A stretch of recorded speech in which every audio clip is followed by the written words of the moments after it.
Center para publicar mensajes en defensa de las críticas que levantaban los ciudadanos por las decisiones judiciales direccionadas a favor de la cúpula de la organización. La verdad que hay muchos temas alrededor de todo esto y claro, lo que dice Andrea a través de los trolls siempre ha existido en los últimos tiempos porque cada uno quiere poner su parte o poner su criterio a favor o en contra. En definitiva, eso es lo que ha generado una red social como esa. Esto más bien te habla de una narrativa política. Vamos a las 8 de la mañana con 53 minutos. Saludamos, ya está nuestro invitado en plataforma, Javier Rosero, quien es vicepresidente ejecutivo de la Federación de Exportadores. ¿Cómo le va? Buenos días. Hola querido Javier, un gusto saludar, un caluroso saludo desde la Federación Ecuatoriana de Exportadores. Bienvenido. La verdad que aquí en el panel está con nosotros Enrique San Martín, Andrea González, Ramiro Cepeda y Jaime Velázquez. Y con ellos vamos a dialogar un poco con usted, estimado Javier, porque yo creo que el Ecuador va por el camino adecuado dentro de los acuerdos comerciales. De alguna u otra forma hay que destacar esto porque mientras más uno pueda tener mercados en el mundo con ciertos objetivos y ciertos parámetros que permitan llegar con más productos, siempre va a ser importante. Lo de Canadá es una buena iniciativa que de alguna u otra manera hay que irla fortaleciendo, Javier.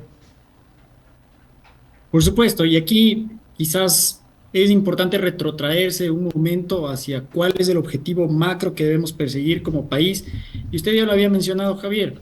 Lo primero es que la apertura de mercados es un objetivo estratégico si es que queremos fomentar la producción y que esto se constituye en una alternativa de mediano y largo plazo para poder sentar las estructuras del empleo formal en el país.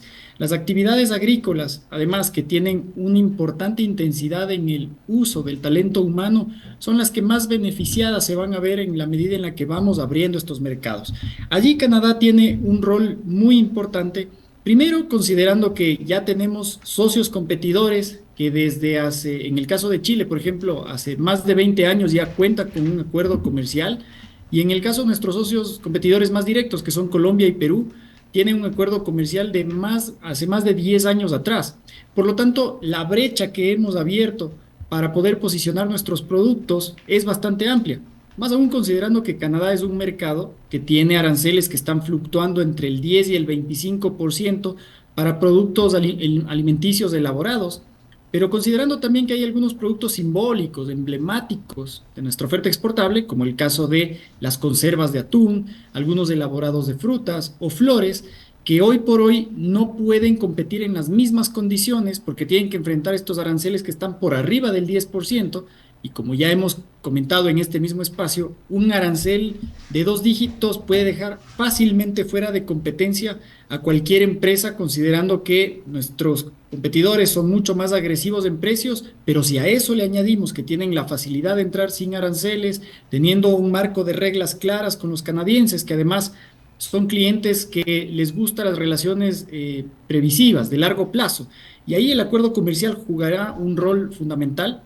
Nuestra expectativa es optimista, muy positiva, además para consolidar la estrategia que queremos de posicionamiento de nuestra oferta exportable en Norteamérica, y que en el mediano plazo esto nos conduzca también a cada vez ir tendiendo más puentes para tener una zona de libre comercio, una zona de acuerdos comerciales con toda Norteamérica. Si logramos cerrar Canadá primero, indiscutiblemente el objetivo, y lo hemos planteado aquí, el siguiente objetivo será Estados Unidos. ¿Y qué tan difícil resulta ser, estimado Javier, el acuerdo comercial con Estados Unidos? ¿Por qué demora, mejor dicho?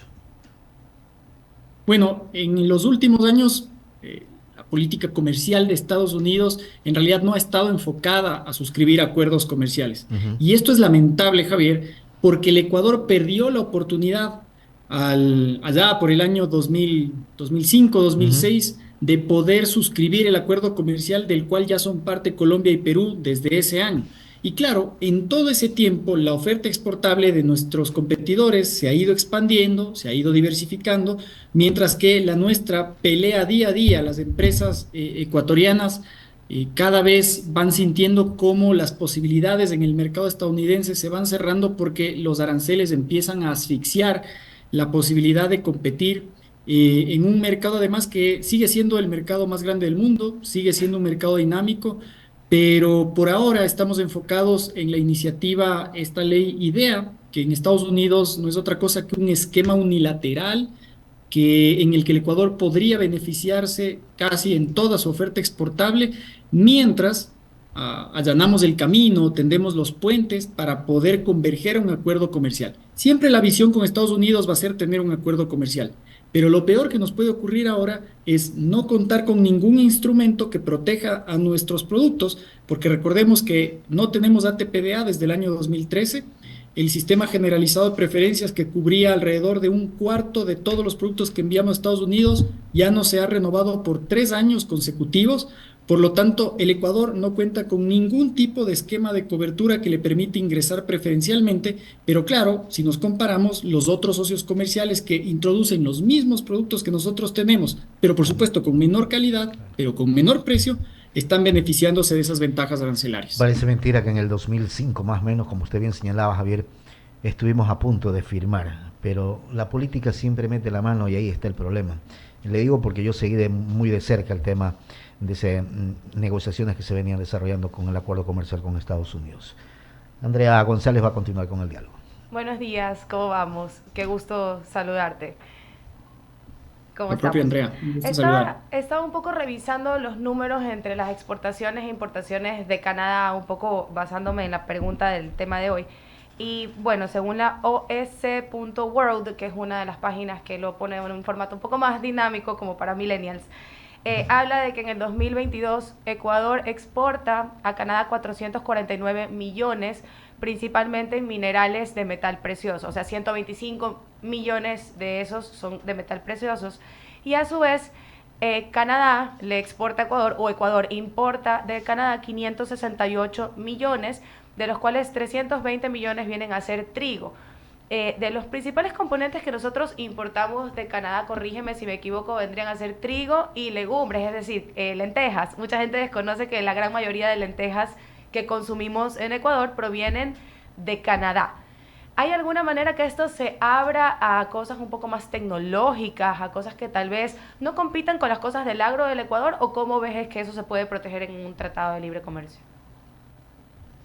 Andrea, muy buena pregunta, porque la relación con Canadá es extremadamente complementaria. Si bien es cierto, nosotros enviamos en su gran mayoría, prácticamente en la totalidad, alimentos, pero además encontramos mucho potencial para nuestra oferta exportable de bienes intermedios que pueden conectarse con la industria y la manufactura de Canadá. De regreso, el 90% de lo que importamos en esencia son digamos, bienes que se constituyen como un insumo, como el caso del trigo, que en sí mismo no es un bien de consumo, sino que lo procesamos para poder hacer el balanceado o poder hacer harinas, exactamente.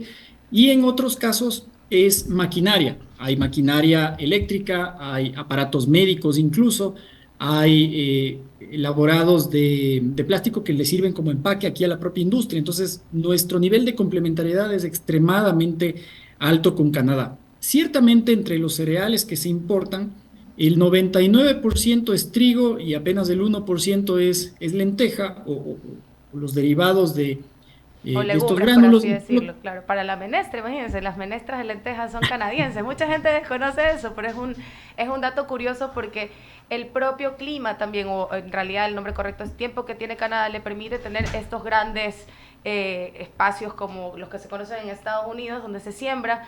El gran centro realmente es más fácil para ellos cultivar trigo y lenteja, que necesitan de grandes hectáreas. Algo que me preocupa a mí es el tema de venderle petróleo crudo a Canadá y comprarle el petróleo refinado. Siento que un poco Ecuador se sigue quedando en los años 70, que nos falta un poco más bien tecnificar nuestros productos para nosotros también coger ese valor agregado extra.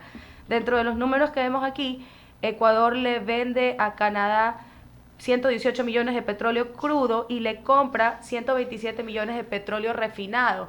¿Será que hay alguna manera de que Ecuador por fin ya venda el producto terminado? Se nos quedó congelado, no importa. Les sigo contando los datos interesantes respecto al tema. Ahí está, ya regresó. Hola. No sé si me... Andrea, Sí, escuché, entiendo la parte de la pregunta respecto a el desbalance que existe o el aparente desbalance que podría existir entre los productos petroleros, tanto de exportación o importación. No sé si hay algo adicional en lo que tú querías agregar. No, no, esa era la pregunta. ¿Cómo hacemos para que un poco Ecuador deje de vender en la materia prima y ya venda el producto terminado?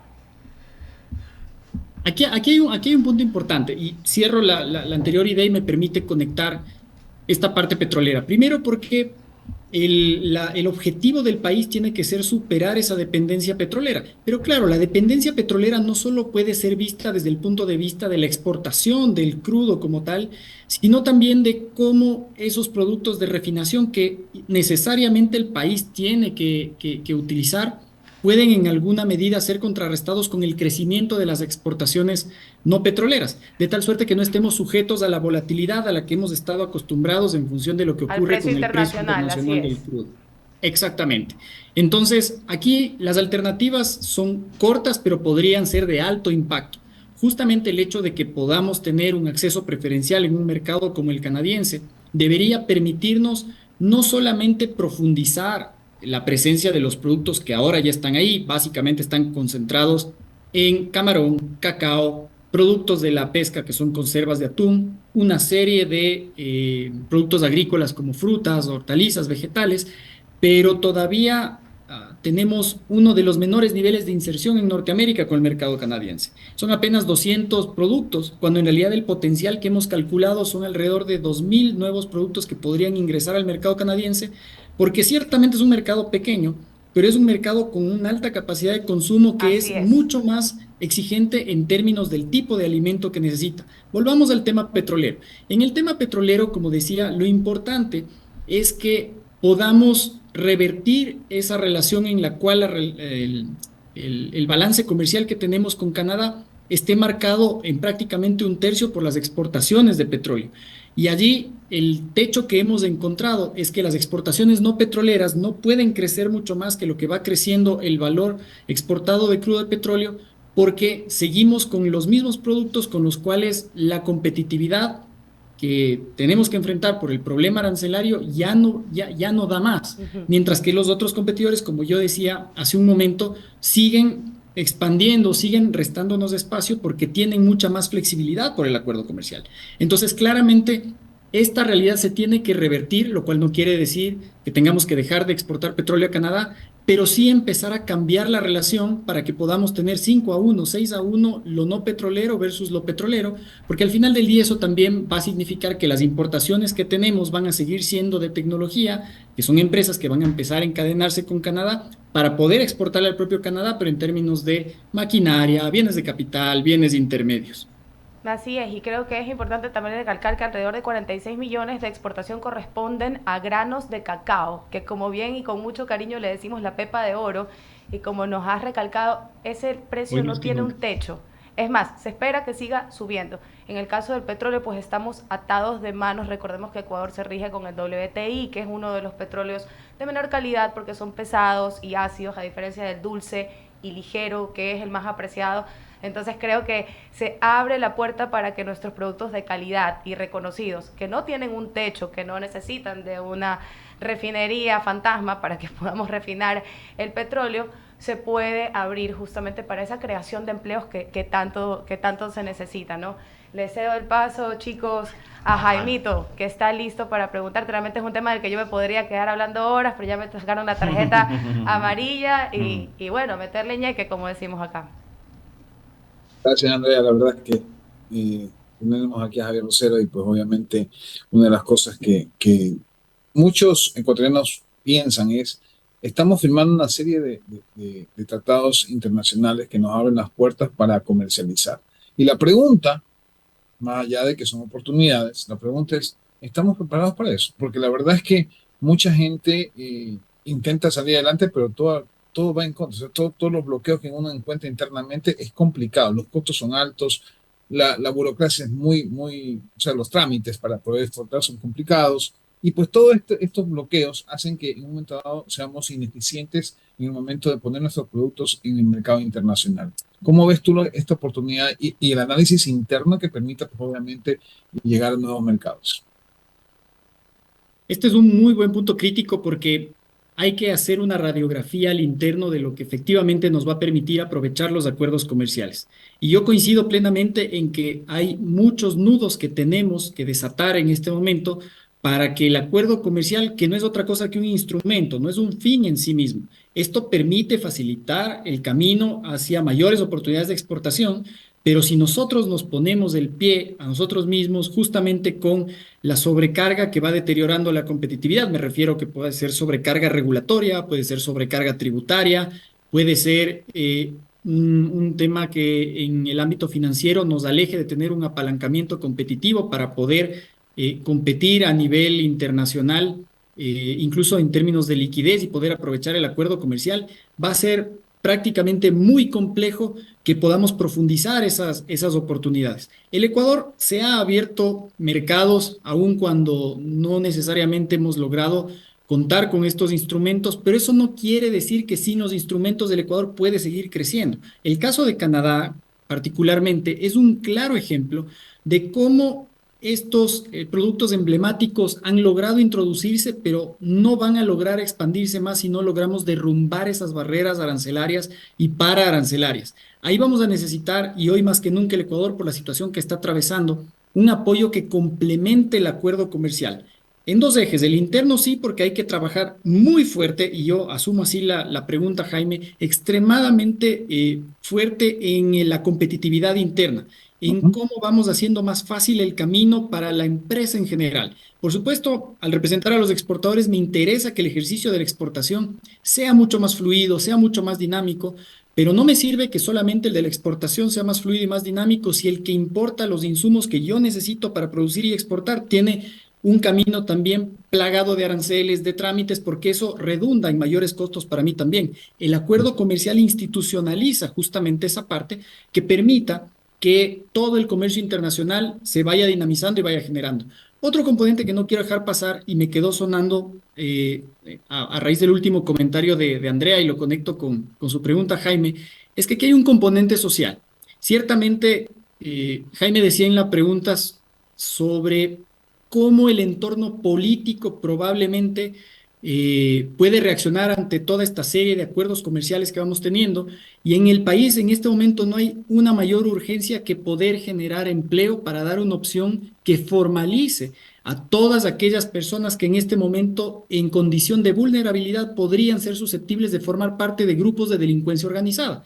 Y lo mejor que podemos hacer es insertarlos en el circuito formal de la producción. En el caso particular de Canadá, los productos que más se beneficiarían son productos que justamente están en las zonas rurales. En el caso de la sierra, el sector florícola, agrocolero, de las legumbres y hortalizas. Y en el caso del litoral, por ejemplo, los procesados de atún, en donde justamente la provincia de Manabí tiene un gran componente de intensidad en mano de obra que en este momento justamente se necesita, como decía, para que no formen parte de actividades ilícitas, sino que empiecen a tener una fuente sostenible de ingresos. Por eso es que el trabajo por horas es importante tenerlo para poder, primero, ser un poco más eficiente en costo. Ahora, la segunda pregunta que iba a hacerte, Javier, era justamente el tema de la minería. Es un tema que nos ha tocado hasta ahorita y que pues obviamente Canadá es uno de los mayores exportadores, si llamarlo así, porque ellos importan realmente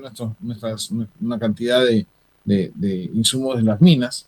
Y esto tiene un problema a nivel de cambio de chip de la gente, porque más allá de los ambientalistas, con el respeto que se merecen como Andrea, pero hay gente que está metida y está en la parte ilegal, es decir, hacen unas cosas en la parte de minería que no son productivas para el país. Entonces, ¿cómo hacer y cómo cambiar el tema? Porque efectivamente hoy en día se ha firmado un convenio ya con Canadá y básicamente sobre la minería que el presidente tuvo pues recientemente esta firma o este convenio y se habla mucho de la minería. Es la parte que le interesa a Canadá para importar nuestros minerales. Y el tema está en cómo cambiar el chip, porque el problema está en que más allá de que se den las aperturas para hacer eso, también es cierto que internamente la gente o los políticos o los gremios no tienen ese cambio en el cerebro. ¿Qué hacer desde el punto de vista de la federación para cambiar justamente esa mentalidad? Porque tienes que cambiar para abrirte al mundo.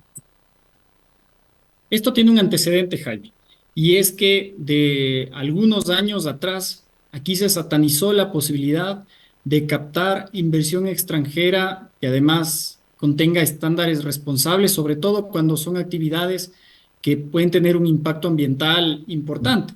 El caso de la minería justamente fue uno de los que más se complicó a partir de la posibilidad de no tener unos instrumentos que permitan que la inversión aterrice en el país con mucha, la inversión formal, responsable, me refiero, aterrice en el país eh, con mucha más facilidad.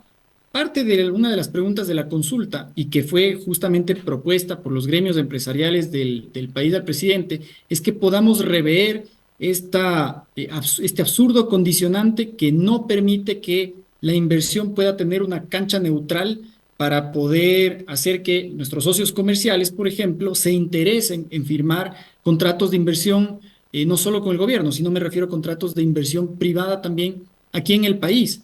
Y claro, gran parte de eso permitió que, como no existía el interés de las empresas grandes, internacionales, responsables de invertir en el Ecuador, todo ese espacio no es que quedó sin explotar, sino que, como usted bien mencionaba, la minería ilegal empezó a tomarse y adueñarse de Así los es. espacios en el país, cuando eso pudo haber sido manejado con un estricto control y además con los más altos estándares a través de la actividad formal. Esto no solo que ha destruido el entorno ambiental, sino que prácticamente ha ido destruyendo el tejido laboral que existe en esas zonas circundantes, porque las personas que están involucradas en la actividad de la minería ilegal después pasan a formar parte de otro tipo de actividades ilícitas, hasta que después esto termina en una ruptura completa del tejido social en esas comunidades que usualmente además tienen mucha carencia de servicios básicos y de la posibilidad de tener una movilidad social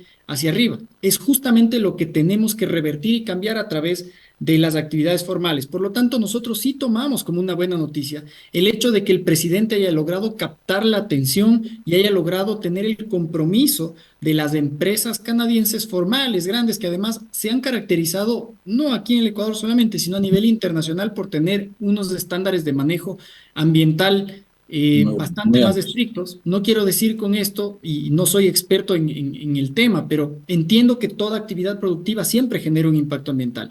Pero aquí el contrafactual es, vamos a seguir permitiendo que la actividad minera ilegal siga destruyendo no solo el ambiente, sino también el tejido social de las comunidades, o vamos a ponerle orden de una vez por todas a través de la actividad formal y que estos instrumentos permitan entender que ese cambio de chip al que usted se refería, Jaime, es saber y entender que la formalidad, la actividad formal y captar recursos de afuera para que esa actividad formal se desarrolle es lo mejor que en este momento le puede ocurrir al país si queremos darle una solución estructural al problema de delincuencia y de informalidad que tenemos en el Ecuador. Muy claro, Javier. Le voy a dar paso a Ramiro Cepeda, que tiene unas preguntas para usted. Adelante, Ramiro, te escuchamos. Javier, buenos días, ¿cómo le va? Ramiro Cepeda le saluda. Querido Ramiro, qué gusto saludar también. Fuerte abrazo a la distancia. Igualmente, yo solo quiero recoger algo que a mí me gusta de este tratado porque tiene una particularidad que no la veo en los otros y es la calidad del socio que tenemos. No es solo bienes y servicios de intercambio, hay materia gris, hay conocimiento, ya hay calidad de vida. Muchos ecuatorianos de muy alto nivel han migrado para Canadá, no cualquier ecuatoriano, no en busca de cualquier trabajo ni de cualquier educación. Lo que quiere decir que este socio tiene mucho también que darnos, que no necesariamente es que nos compren cosas, sino que nos nutran de conocimiento. El tratado, ¿por qué lado de esto que le estoy enunciando va? Porque es un valor agregado que probablemente no se traducirá en dólares al corto ni al mediano plazo, pero sí a largo plazo. Completamente de acuerdo, y esto me permite ampliar un poco más cuáles son los espacios de cooperación que vamos a tener incorporados dentro del acuerdo. Como usted dice, Ramiro, efectivamente Canadá es un socio de calidad para poder involucrarse en un instrumento como un acuerdo comercial. Usualmente los acuerdos comerciales tienen alguna tipología, una clasificación, y los que se conocen como de última generación son los acuerdos comerciales que involucran no solo el intercambio de productos con menores aranceles, sino también algunas materias que complementan, robustecen, que le dan fuerza a algunos aspectos que los países quieren promover para que el comercio sea mucho más equilibrado.